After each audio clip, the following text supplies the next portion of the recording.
June is Cancer Survivor Awareness Month, and whether cancer has touched your life personally, affected someone you love, or is simply something you worry about for the future, this is a conversation everyone should have. Cancer remains one of the most common and expensive health conditions in America. In fact, studies show that approximately 1 in 2 men and 1 in 3 women will develop cancer at some point during their lifetime. But while those numbers can seem frightening, there's also good news. Many cancers are preventable, treatable, or highly manageable when caught early. And understanding your risk, your financial options, and your resources can make a tremendous difference. Hi, my name's Hannah Skinner, and I'm a licensed insurance agent at the Senior Savings Network. In today's video, we're going to cover your odds of getting cancer based on age, gender, and lifestyle factors, the financial reality of cancer treatment, what insurance may or may not cover, options that can help protect you financially, and organizations that provide support, screenings, transportation, and care. So stay with us until the end, because this information could help you or someone you love prepare for the unexpected. We'll have all the resources mentioned in this video linked in the description below. Let's start with understanding your risk of getting cancer. Cancer is a disease where abnormal cell growth spreads throughout the body, causing sickness and even death. And while anyone can develop cancer, certain factors significantly increase or decrease your risk. One of the biggest factors is age. The older we get, the more likely our chances of getting cancer becomes. That's because our cells experience more wear and tear over time, and the chances of genetic mutations increases with age. Here's a general breakdown. Cancer is relatively uncommon in children and young adults. Risk begins increasing significantly after age 45, and most cancers are diagnosed in people age 65 and older. In fact, the median age for cancer diagnosis in the United States is around 67 years old, and gender plays a role. Men generally have a slightly higher lifetime risk of developing cancer. Common cancers in men include prostate cancer, lung cancer, and colorectal cancer. For some women, the most common cancers include breast cancer, lung cancer, and colorectal cancer. Skin cancer is also extremely common among both men and women. Now let's talk about the factors that we can sometimes control. Several lifestyle choices dramatically affect cancer risk. Smoking remains one of the leading causes of preventable cancer deaths.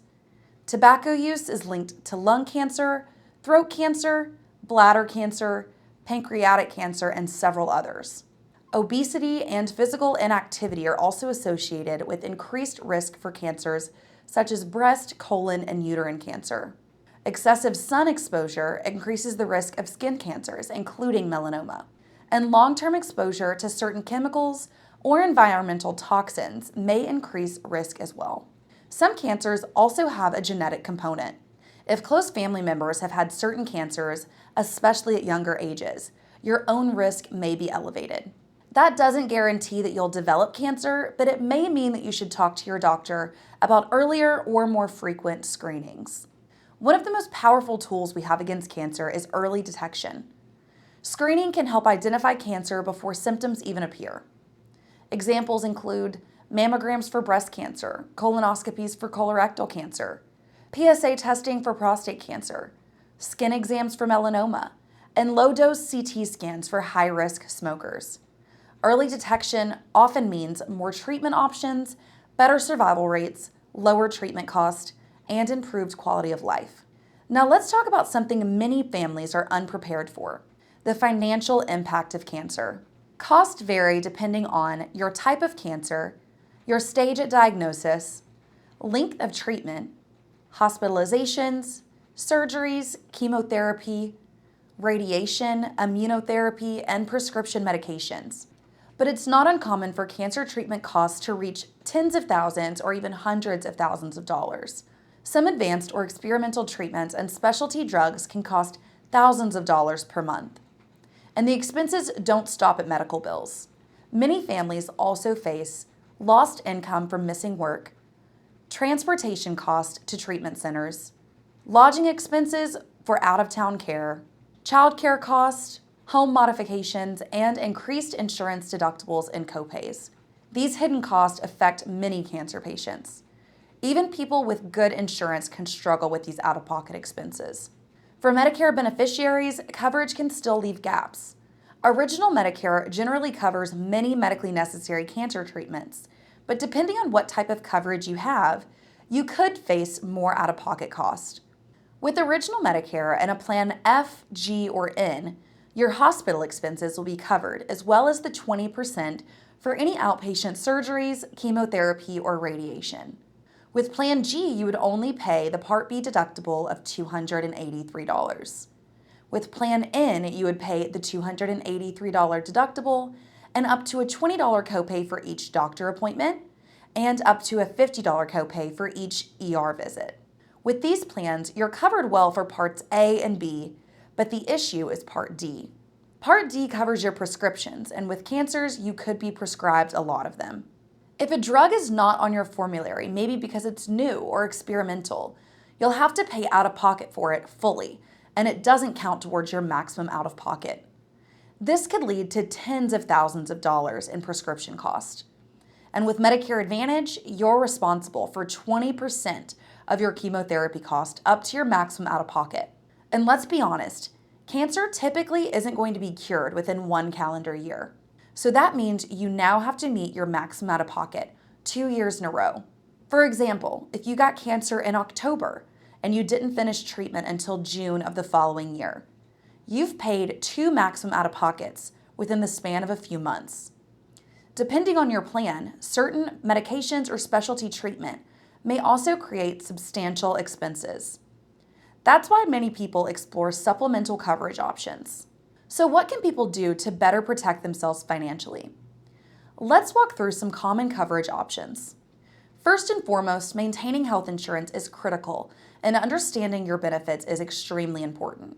You should know your deductibles, copays, coinsurance, prescription coverage, provider networks, referral requirements, and annual maximum out-of-pockets. Some people also choose to purchase cancer insurance or critical illness insurance.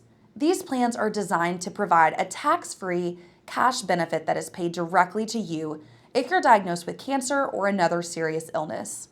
These plans give you money to pay for household bills, transportation, experimental treatments, lost income, and deductibles, copays, and more. These plans can vary widely in coverage and cost, so it's important to carefully review all of your options with your agent. But in most cases, a $10,000 cancer plan for a 65-year-old is less than $30 a month. One of the hardest parts about serious illness is that decisions often need to happen quickly, which is why these plans are so important. Planning ahead before a diagnosis can give families more financial flexibility and peace of mind. Now let's talk about something incredibly important. If you or someone you love is facing cancer, there are organizations and programs available to help. No one should feel like they have to navigate this alone. Here are some resources that can help you. Links to all of these resources will be put in the description below. The American Cancer Society provides Road to Recovery, which provides free rides to cancer-related medical appointments. They also provide a patient lodging program with Extended Stay America. There's 700 locations nationwide, which makes it possible for patients to find comfortable, spacious suites near their treatment centers. Cancer Care offers online and live support groups. Meals on Wheels can provide meals brought directly to your home. Cleaning for a Reason is a free home cleaning service to cancer patients in the United States and Canada. Look Good, Feel Better provides virtual workshops for patients to understand and address changes in their appearance related to treatment. Corporate Angel Network helps cancer patients access the best treatment centers in the United States by arranging free travel on business or commercial aircraft. Air Charity Network is a network of volunteer pilots who provides free air transportation for individuals with medical needs or other crises. They cover all 50 states, but eligibility is restricted to patients who are ambulatory and medically stable. Friend for Life helps people diagnosed with cancer and their loved ones navigate a path through diagnosis, treatment, and recovery by pairing them with a trained survivor of a similar experience. so they can face cancer with someone who's been there. For Pete's Sake is a cancer respite foundation that enables cancer patients and loved ones to strengthen, deepen, and unify their relationship by creating unforgettable and lasting respite experiences. And many hospitals also have oncology social workers, financial counselors, patient advocates, transportation programs, nutrition counseling, and mental health support. Depending on income and eligibility, some patients may also qualify for Medicaid, Social Security disability benefits, pharmaceutical assistance programs, and state health insurance programs. Cancer affects more than just the body. It can affect emotional health, relationships, careers, and mental well-being. Support groups, therapists, faith communities, and patient networks can all play an important role during treatment and recovery. As we recognize Cancer Survivor Awareness this June, here are the key takeaways that we want you to remember. While cancer statistics can feel overwhelming, knowledge is one of the most powerful tools that we have. Understanding your risk, staying proactive with screenings, maintaining coverage, and planning ahead can make an enormous difference. And if you or a loved one is currently facing cancer, please know that there are people and organizations ready to help. You're not alone. If you found this video helpful, please give it a thumbs up and share it with someone who may benefit from this information. And subscribe to our channel. You can also contact our team at the number below if you have questions about your Medicare coverage, supplemental cancer insurance options, or want to review your current plan. Thank you for watching, and we'll see you in the next video.